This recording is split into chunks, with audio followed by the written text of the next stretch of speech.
عندي كمية رسائل مش طبيعية. يا دكتور إيه هو الفيروس اللي منتشر حاليا؟ هل ده دور برد ولا كورونا ولا نزلة معوية؟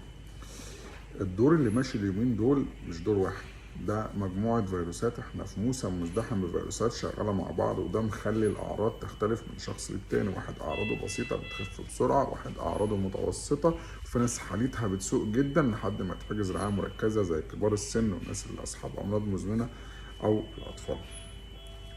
الشتاء داخل علينا بنشاط لمجموعة فيروسات شتوية، وده معدلاتها منتشرة عالميا جدا السنة دي. ده اللي مخلي الحالات كتير.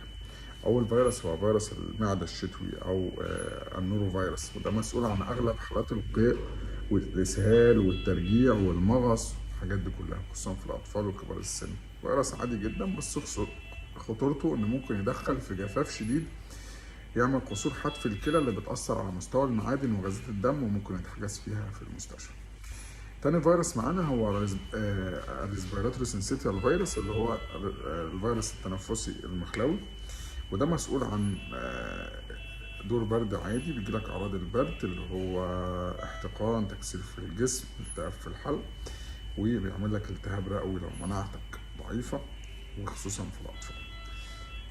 تالت فيروس او تالت فيروسات معانا هي الفيروسات الشتويه، زي الانفلونزا، متحول جديد من الانفلونزا، او الكوفيد او متحول جديد من الكوفيد. الفيروسات دي بتغير من شكلها، فالمناعه ما بتقدرش تقاومها، فبتعمل اعراض خطيره.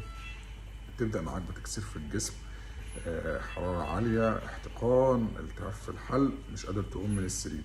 بس الناس اللي مناعتها ضعيفه الموضوع بيزيد معاها لحد ما يوصل للالتهاب الرئوي. كل الحالات، كل الفيروسات دي ممكن تتعامل معاها في البيت بسوائل دافية، خوافة حرارة زي الباراسيتامول، راحة تامة. كل الحاجات دي بتتحسن إن شاء الله، بس في أعراض معينة لو حصلت لازم تتوجه للمستشفى بسرعة. أول حاجة إن عندك نهجان في التنفس، مش قادر تاخد نفسك، مش مرتاح في نفسك، لازم تروح بسرعة للمستشفى. حرارتك مش بتنزل رغم إنك بتستخدم خوافة حرارة لمدة على الأقل 48 ساعة، لازم فعلا تروح المستشفى. لو كبير في السن بدأ يحس بتوهان، بدأت تحس ان هو مبقاش مدرك او واعي للناس اللي حواليه، ساعتها لازم تروح مستشفى.